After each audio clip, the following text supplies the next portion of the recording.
जम्मू कश्मीर के नौगाम में एक धमाका होता है और ये धमाका इतना भीषण कि इसमें 9 लोगों की मौत हो गई, 27 लोग इसमें घायल बताए जा रहे हैं। अब इसकी वजहों को तलाशा जा रहा है, जांच की जा रही है कि आखिर ये धमाका कैसे हुआ, क्यों हुआ। अस्पताल में भर्ती 5 लोगों की हालत गंभीर अब भी बताई जा रही है। आपको बता दें कि कल रात 11:20 पर थाने में यह धमाका हुआ। बताया गया कि ब्लास्ट उस वक्त हुआ जब पुलिस व्हाइट कॉलर आतंकी मॉड्यूल यानी कि फरीदाबाद से पकड़े गए आतंकी मॉड्यूल मामले में जब्त विस्फोटक के सैंपल ले रही थी। ये विस्फोटक सामग्री 360 किलोग्राम अमोनियम नाइट्रेट का हिस्सा था, जिसे जम्मू कश्मीर पुलिस ने हरियाणा के फरीदाबाद से गिरफ्तार डॉक्टर मुजम्मिल के किराए वाले घर से जब्त किया था। अब किस तरीके से जो ये साजिश के तार है वो दिल्ली से लेकर जम्मू कश्मीर तक जुड़ते हुए नजर आ रहे हैं। आप देखिए 9 नवंबर को फरीदाबाद से विस्फोटक मिला, उसके बाद 10 नवंबर को राजधानी दिल्ली में एक बड़ा धमाका होता है जिसमें कई लोगों की जान चली गई और 14 नवंबर को जम्मू कश्मीर के नौगाम थाने में ब्लास्ट हो जाता है, जिसमें अपडेट ये है कि अब तक 9 लोगों की मौत हो गई है, 5 गंभीर घायल हैं और कई घायलों का इलाज इस वक्त अस्पताल में चल रहा है। इसके अलावा जो गिरफ्तारियां यहां पर हुई हैं उसमें आप देखिए जो कनेक्शंस हैं उसको यहां पर तलाशा जा रहा है और ये जो ब्लास्ट यहां पर हुआ, ये जो विस्फोटक मटेरियल यहां पर फरीदाबाद में मिला था उसकी जांच वहां पर की जा रही थी और ये बताया जा रहा है कि उसी में यहां पर धमाका हो गया। आगे बढ़े उससे पहले आपको ग्राफिक की मदद से हम पूरी घटना के बारे में समझाते हैं कि आखिर कहां पर क्या और कब कैसे हुआ। जम्मू कश्मीर के नौगाम में पुलिस थाने के अंदर भीषण धमाका हुआ और जो धमाका हुआ ये बताया जा रहा है कि अमोनियम नाइट्रेट में हुआ, जो कि उसी तरह का विस्फोटक पदार्थ है। तो वो विस्फोटक पदार्थ जो फरीदाबाद से जब्त किया गया था उसको जांच के लिए वहां पर ले जाया गया। ब्लास्ट बहुत जोरदार था। विस्फोटक पदार्थ की जांच के दौरान धमाका हुआ जिसमें 9 लोगों की मौत हो गई, जबकि 27 लोग यहाँ पर ऐसे हैं जिसमें घायल बताया जा रहा है। उसमें से भी कई लोग ऐसे हैं जिनकी हालत गंभीर, 5 लोग हैं जिनकी हालत बेहद गंभीर बताई जा रही है। आपको बता दें कि 92 आर्मी बेस के अस्पताल और शेर कश्मीर में भर्ती करवाया गया है सभी घायलों को। आपको ये भी बता दें कि मृतकों में ज्यादातर पुलिसकर्मी हैं और फॉरेंसिक टीम के अधिकारी शामिल हैं जो वहां पर इस विस्फोटक की जांच कर रहे हैं। ये धमाका कल रात करीब 11:20 से 11:22 के बीच में हुआ था और धमाका इतना ज्यादा तेज था कि इसकी गूंज कई किलोमीटर दूर तक लोगों ने सुनी। इसी के साथ यही नहीं कि 300 फीट दूर तक जो मानव अंग है वो तक बिखरे मिले हैं। थाने की जो इमारत है उसका भी एक बड़ा हिस्सा इस धमाके की वजह से ढह गया है, यानी इसके भीषणता का अंदाजा आप यहाँ पर लगाइए। थाना और आसपास खड़ी गाड़ियों तक इसका असर देखने को मिला। एक और बड़ी खबर आपको बता दें, यहाँ पर जो खबर आ रही है वो ये कि 15 किलोमीटर दूर तक इस धमाके की आवाज सुनी गई है। 15 किलोमीटर दूर, यानी सोचिए आप कितना तेज ये धमाका हुआ था। रात करीब 11:22 का वक्त था जब थाने में ये धमाका हुआ। सीसीटीवी जो करीब लगा था उसमें ये रिकॉर्ड भी हुआ है, लेकिन इस धमाके की गूंज बहुत दूर तक 15 किलोमीटर दूर तक लोगों ने महसूस की। ब्लास्ट के बाद 300 मीटर तक जो शव हैं वो बिखरे हुए नजर आए हैं। 15 किलोमीटर दूर तक इस धमाके की आवाज सुनाई दी गई। मैं इस समय नौगाम पुलिस स्टेशन के बाहर हूं और कल देर रात यहाँ पे धमाका हुआ है। आप देख सकते हैं कि चप्पे चप्पे पर सुरक्षा कर्मी यहाँ तैनात है और इस इलाके की पूरी तरह से घेराबंदी की गई है। यहाँ पे कंसर्टीना वायर बिछा दी गई है, किसी को भी पुलिस स्टेशन की तरफ जाने नहीं दिया जा रहा है। ये बहुत ही महत्वपूर्ण पुलिस स्टेशन है नौगाम पुलिस स्टेशन। इसलिए महत्वपूर्ण है क्योंकि 18 अक्टूबर को इस इलाके में जब जैश ए मोहम्मद के पोस्टर आए थे तो इस पुलिस स्टेशन ने ही इन्वेस्टिगेशन शुरू की थी और जिसमें उन्हें पता चला था कि जैश ए मोहम्मद के कुछ आतंकवादी हैं वो जो दिल्ली और बाकी अन्य भारत के इलाकों को दहलाना चाहते हैं और कई विस्फोट करना चाहते हैं। और इस इन्वेस्टिगेशन के तहत उन्होंने कई लोगों को घेरा और कई पता चला कि किस तरीके से व्हाइट कॉलर टेररिस्ट इसमें इन्वॉल्व थे, डॉक्टर्स इन्वॉल्व थे, पैरामेडिक इन्वॉल्व थे और उन्होंने उन डायरेक्टर्स को पकड़ लिया है। और अब आप देख सकते हैं कि किस तरीके से यहाँ पे कमांडोज भी आ रहे हैं पुलिस के, वो भी अंदर पुलिस स्टेशन की तरफ जा रहे हैं। और यहाँ हमने देखा कि देर रात तक एम्बुलेंस यहाँ पे आती रही और उसके साथ साथ यहाँ पे सिर्फ डॉग भी लाए गए। और आप देख सकते हैं कि किस तरीके से यहाँ पे लगातार घेराबंदी की जा रही है। इस समय सबकी निगाह एक ही चीज पर है, वो इन्वेस्टिगेशन कर रहे हैं कि क्या वजह रही कि धमाका हुआ। क्योंकि बताया जाता है जो सूत्रों के अनुसार कि जब वहां पे फोरेंसिक की टीम और पुलिसकर्मी जांच कर रहे थे एक्सप्लोसिव मटेरियल जो उन्होंने फरीदाबाद से पकड़ा था, उस दौरान वहां पे धमाका होता है और धमाके की आवाज इतनी ज्यादा तेज थी कि 30 किलोमीटर के इलाके में उसकी आवाज सुनाई दी और उस धमाके के कारण कई जो मकान है यहाँ पर उनकी खिड़कियों के शीशे भी टूट गए। और बताया जाता है कि एक टेलर जो कि बुलाया गया था पुलिस स्टेशन में ताकि वो जो भी एक्सप्लोसिव मटेरियल था उसको कवर करने के लिए तो एक कपड़े को तैयार कर रहे थे, टेलर मास्टर की भी उस धमाके में मौत हो गई है। उसके बाद से यहाँ पे पैनिक की सिचुएशन है। प्रदीप हमारे साथ जुड़ गए नौगाम से। प्रदीप, ये नौगाम पुलिस स्टेशन इस मामले में कितना महत्वपूर्ण है ये आपने बताया इस रिपोर्ट में, और ये धमाका इतना जबरदस्त कि 15 किलोमीटर तक गूंज सुनी गई। ऐसे में महत्वपूर्ण सवाल हो जाता है कि यह हादसा था या फिर साजिश थी। क्या वहां पर जानकारी मिल पा रही है, क्या कह रहे हैं ऑफिशियल्स? देखिए, इस वक्त इन्वेस्टिगेशन जारी है, इन सारी चीजों पर विषय पर चर्चा की जा रही है कि क्या हुआ होगा। क्योंकि एक चीज ये है कि जिस तरीके का बिल्कुल आपने सही कहा, धमाके की गूंज 15 किलोमीटर के इलाके तक सुनाई दी गई। और ये मैं आपको बताऊंगा, मैं अपने वीडियो जर्नलिस्ट को कहूंगा ये पैन करे इस इलाके की तरफ। देखिए, आप ये रिहायशी इलाका और सेंट्रली लोकेटेड है पुलिस स्टेशन, और जब धमाका होता है तो कई मकानों के शीशे टूट गए, कई लोगों को तो लगा कि जैसे उनकी छत पर कुछ चीज गिर गई है। तो इतना पैनिक हो गया कि लोग अपने घरों से बाहर निकल आए। जब वो घरों से बाहर आए तो तब में अंदाजा हुआ कि पुलिस स्टेशन के अंदर धमाका हुआ। अब देखिए, इन्वेस्टिगेशन में यह भी देखा जाएगा क्या स्टैंडर्ड ऑपरेशन प्रोसीजर को पूरी तरह से फॉलो किया गया था, क्योंकि ये रिहायशी इलाके में पुलिस स्टेशन है। इतनी मात्रा में एक्सप्लोसिव मटेरियल को पुलिस स्टेशन के अंदर क्यों रखा गया था, थाने के अंदर क्यों रखा गया था? अगर उसकी इन्वेस्टिगेशन भी करनी थी और उसके सैंपल्स को भी देखना था, वो इस जो एक्सप्लोसिव मटेरियल को किसी और जगह पर भी एक्सट्रैक्ट कर सकते थे उसके सैंपल को। तो इस विषय पर भी पूरी तरह से इन्वेस्टिगेशन होगी।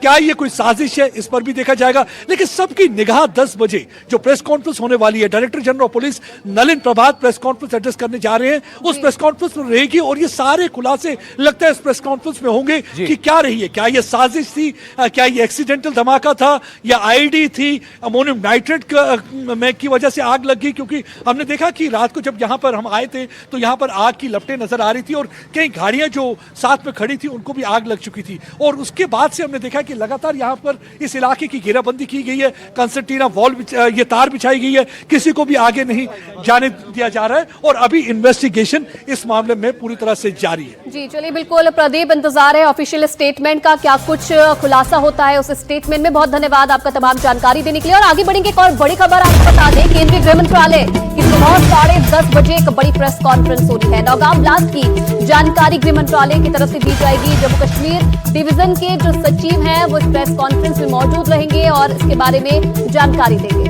राजीव हमारे साथ हैं। राजीव, जैसे कि प्रदीप बता रहे थे, कई सारे ऐसे सवाल हैं जो इस धमाके के बाद हैं यहाँ पर कि आखिर ये हादसा हो कैसे गया। आप बताइए, इस प्रेस कॉन्फ्रेंस से क्या उम्मीद की जा रही है, कितने वक्त में यहाँ पर ये शुरू होगी? देखिए, 10:30 बजे के आसपास ये प्रेस कॉन्फ्रेंस होने जा रही है और सबसे बड़ी बात है कि जो विस्फोट हुआ है जिसमें 9 से ज्यादा पुलिसकर्मियों के मारे जाने की खबर है, 29 के करीब घायल हुए हैं, तो आखिर ये हादसा हुआ तो कैसे हुआ? क्या ये गलतीवश हुआ या किसी साजिश के तहत हुआ? इन सारे मुद्दों को लेकर जो है गृह मंत्रालय इसको लेकर प्रेस कॉन्फ्रेंस करने जा रहा है और जो जम्मू कश्मीर पुलिस भी इसको लेकर प्रेस कॉन्फ्रेंस करने जा रही है। तो कई सारे जो सवाल हैं जो उठे हैं नौगाम जिसमें से पुलिस स्टेशन पर धमाका हुआ है, उन सारे सवालों का जवाब जो है इस प्रेस कॉन्फ्रेंस में देखने को मिलेगा। जी बहुत शुक्रिया राजीव आपका सब जानकारी के लिए। तो ये धमाका वो मटेरियल में बताया जा रहा है कि हुआ जो यहाँ पर दिल्ली ब्लास्ट से जुड़े लोगों के पास से जब्त किया गया था। अब उस मामले की भी बात यहाँ पर करते हैं। आपको बताएं, दिल्ली ब्लास्ट में एक और एफआईआर दर्ज की गई है और Delhi police anti terror unit ने ये एफआईआर यहाँ पर अब दर्ज की है और आपराधिक षड्यंत्र रचने की धाराओं में इस मामले को दर्ज किया गया है। अब दिल्ली पुलिस की anti terror special cell unit भी बम धमाके की जांच करेगी। आपराधिक षड्यंत्र रचने की धाराओं में एफआईआर हुई है। Anti terror special cell unit भी बम धमाके की जांच करेगा। एक और एफआईआर दर्ज की गई है और एंटी टेरर यूनिट ने ये एफआईआर दर्ज करवाई है। आपराधिक षड्यंत्र रचने की धाराओं में ये जो एफआईआर है वो दर्ज हुई है। मुकेश हमारे साथ जुड़ा हमारे सहयोगी। मुकेश, अब बताइए इस एफआईआर के बारे में और ये किस एंगल से जांच यहाँ पर की जाएगी?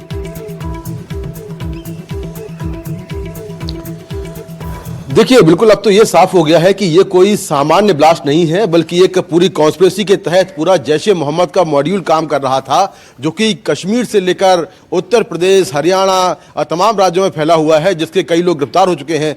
7 से 8 लोग अभी तक गिरफ्तार हुए हैं, जिसमें डॉक्टरों का पूरा एक नेटवर्क है, चाहे वो हरियाणा हो, उत्तर प्रदेश हो, तमाम जगहों पर ये बात सामने आ रही है कि इसके तार जो है टर्की और पाकिस्तान से जुड़े हुए हैं। तो अब जब ये ब्लास्ट हुआ था, जहाँ पर मैं खड़ा हूँ, लाल किले के ठीक सामने ब्लास्ट हुआ था, और उस ब्लास्ट को लेकर जो लोकल पुलिस ने एफआईआर की थी यूएपीए के तहत, अब जो दिल्ली पुलिस की स्पेशल सेल है जो कि टेरर जैसे मामलों को हैंडल करती है, उसने इस मामले में कॉन्स्पिरेसी यानी कि सेक्शन 120 के तहत ये मामला दर्ज किया है। और एक लार्जर कॉन्स्पिरेसी जो इस पूरे मामले को लेकर है, चाहे वो ब्लास्ट का मामला हो या जैश-ए मोहम्मद के मॉड्यूल का मामला हो, दोनों ही मामलों की स्पेशल सेल जांच करेगी और सेक्शन 120 में यूएपीए में केस दर्ज किया है। तो इस पूरे मामले में जो लार्जर कॉन्स्पिरेसी है, आखिर इन धमाकों के पीछे कौन है, पर्दे के पीछे कौन है, मुकेश, जिस तरह से कनेक्शन सामने आए हैं, ऐसे में बहुत महत्वपूर्ण हो जाता है कि गहनता से इस बात को समझा जाए किसके कनेक्शन कहां तक है। उधर एक और अपडेट आपको देते हैं, विदेश भागने की तैयारी में थी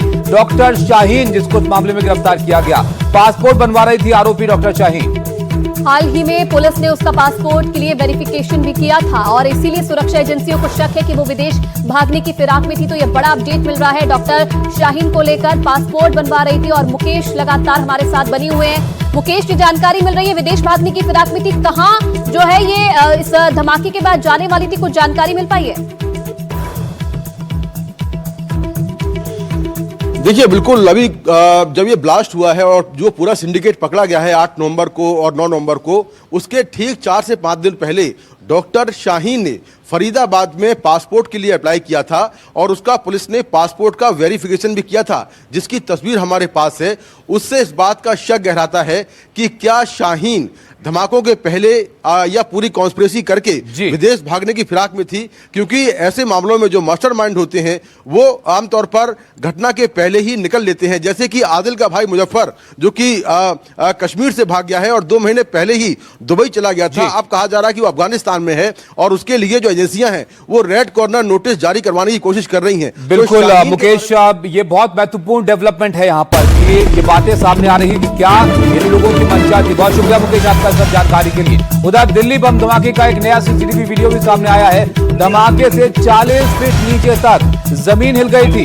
एनटीवी आपको लाल किला मेट्रो स्टेशन के पास हुए धमाके का एक और सीसीटीवी वीडियो दिखा रहा है। ये देखिए आप जरा किस तरह से जो लोग मेट्रो स्टेशन में मौजूद थे वो भी यहाँ पर घबरा गए जब ये धमक उन्होंने महसूस की। और अकील इस खबर पर और ज्यादा जानकारी के लिए हमारे साथ जुड़ गए हैं। अकील, तस्वीरें हमने देखी थी जमीन के ऊपर जब ये धमाका हुआ था, किस तरीके से कई लोगों को इसने अपनी जद में ले लिया था, और अब एक और सीसीटीवी फुटेज सामने आया है जिसमें देखा जा रहा है कि 40 फीट नीचे तक इसका असर हुआ था। जी हाँ बिल्कुल, अगर आप देखें तो इस वक्त एनडीटीवी इंडिया की टीम ने एक्सक्लूसिवली एक वीडियो फुटेज निकाला है और उस सीसीटीवी फुटेज को अगर आप जरा गौर से देखने की कोशिश करेंगे तो जो कंपन है वो कंपन साफ तौर पे महसूस की जा सकती है। और ये कंपन सिर्फ, और ये जो वीडियो है वो मेट्रो स्टेशन के अंदर का है, नीचे के पोर्शन का है, जिसके अंदर हम देख सकते हैं कि वहां पर एक मोमो का स्टॉल भी है जहां पर कुछ लोग खड़े थे और जैसे ही वो धमाके की आवाज सुनते हैं वो वहां पर एक अफरा तफरी मच जाती है और लोग भागना शुरू हो जाते हैं। इसके अलावा अगर आप देखें जो इन्वेस्टिगेशन का जो पार्ट है उसके अंदर हमें जो अभी इस वक्त जानकारी मिल पा रही है वो ये मिल पा रही है कि धौज का जो इलाका है वहां पर पूरी रात जो है दिल्ली पुलिस की एक टीम ने बिल्कुल अकील, और अंदाजा से लगाया जा सकता है कितना जबरदस्त ये धमाका था। उधर एक और अपडेट देते हैं आपको। दिल्ली ब्लास्ट केस में बड़ी कार्रवाई यहां पर हुई है। 4 संदिग्ध डॉक्टर्स के रजिस्ट्रेशन रद्द किए गए हैं। मेडिकल काउंसिल ने डॉक्टर्स का रजिस्ट्रेशन रद्द किया है। जिसका रजिस्ट्रेशन रद्द किया गया है, इन सभी डॉक्टर्स का लिंक दिल्ली ब्लास्ट और जैश के डॉक्टर टेरर मॉड्यूल से सामने आया है। तो यहाँ पर अकील, ये जो डॉक्टर कनेक्शन था टेरर का, अब इसमें आईएमए भी कार्रवाई करता हुआ नजर आ रहा है। जी हाँ बिल्कुल, अगर आप देखें तो ये एक आईएमए की तरफ से एक बड़ी कार्रवाई है, क्योंकि इसके अलावा अगर देखें जो डॉक्टर्स अभी अरेस्ट हो चुके हैं, इसके अलावा तकरीबन ऐसा बताया जा रहा है कि 6 डॉक्टर्स ऐसे हैं जिनको जो है संदिग्ध के निशाने पर रखा गया है। उनसे लगातार जो है वो सवाल और जवाब का सिलसिला इस वक्त जारी है। क्योंकि आप देखें तो हमने जब फरीदाबाद पुलिस कमिश्नर से बात की थी शुरुआत के दौर में, उनका कहना था तकरीबन उन्होंने 52 लोगों से इसी यूनिवर्सिटी कैंपस, मेरे पीछे देखिए आप, ये अल फलाह यूनिवर्सिटी का वही कैंपस है जहां पर वो जो पुलिस बिल्कुल अकील, तो यहाँ पर ये तो कार्रवाई यहाँ पर की जा रही है डॉक्टर्स पर। इसके अलावा आप देखिए जिस तरह से ये मामला आगे आगे बढ़ रहा है, उसमें कई सारे एंगल इसमें नजर आए थे और अब एजेंसियां हर एक कनेक्शन को यहाँ पर तलाश रही हैं। मौके से डेटोनेटेड डायमंड नहीं मिला, दिल्ली बम धमाके से जुड़ी हुई बड़ी अपडेट यहाँ पर आ रही है, लेकिन क्या इसमें साजिश थी, कौन कौन इसमें शामिल था, ये तमाम चीजें अब यहाँ पर देखी जा रही हैं। अकील, एक बड़ी साजिश इसमें शामिल थी, ये तो साफ यहाँ पर नजर आ रहा है, जैसे जैसे एंगल्स यहाँ पर मिल रहे हैं और अब एजेंसियां हर एक पहलू को यहाँ पर खंगाल रही हैं। बताइए जरा, क्या एजेंसियों के हवाले से यहाँ पर अपडेट आ रहे हैं, कैसे अब इस मामले को खंगाला जा रहा है? देखिए, एक बड़ी बात इसमें समझने की वो ये है कि ये जो मॉड्यूल है, पूरा का पूरा मॉड्यूल, वो एक स्टेट में नहीं था, ये एक इंटर स्टेट मॉड्यूल था, जिसकी शुरुआत जो है वो जम्मू और कश्मीर से होती है, जहां हमने देखा कि सबसे पहले एक पोस्टर जो है अक्टूबर 19 को चिपकाया गया। उस पोस्टर को चिपकाने वाले कई लोग थे, उसमें सबसे पहला अरेस्ट जो है वो नावगांव से हुआ। उसके बाद हमने देखा कि 3 और अरेस्ट किए गए जम्मू और कश्मीर पुलिस के द्वारा। उसके बाद उसकी जो शाख थी, जहां एक मौलवी, एक इमाम को वहां से पकड़ा गया। उसके बाद उसने बताया कि एक और शख्स है जिसने पोस्टर लगाने में उसकी मदद की थी, उसका नाम डॉक्टर अदील राथर है। अदील राथर को यूपी के सहारनपुर से जम्मू एंड कश्मीर पुलिस ने अक्टूबर 30 को पकड़ा। उसके बाद उसको ट्रांजिट रिमांड पे ले जाया गया जम्मू एंड कश्मीर। फिर उससे सवाल किए गए, सवाल के दौरान यह भी पता चला कि उसका एक और साथी है जिसका नाम डॉक्टर मुजम्मिल है, जो कि इसी विश्वविद्यालय, अगर आप देखिए ये अल्फला यूनिवर्सिटी जो है मेरे पीछे, यही रहता है। तो यहां पर जो एक डॉक्टर्स का एक बड़ा नेक्सस था, वो भंडाफोड़ किया गया, जो कि बिल्कुल, और ये यूनिवर्सिटी इस पूरे मामले में बहुत महत्वपूर्ण है। अखिल, जहां पर आप मौजूद हैं, आपके पास वापस हम लौटेंगे।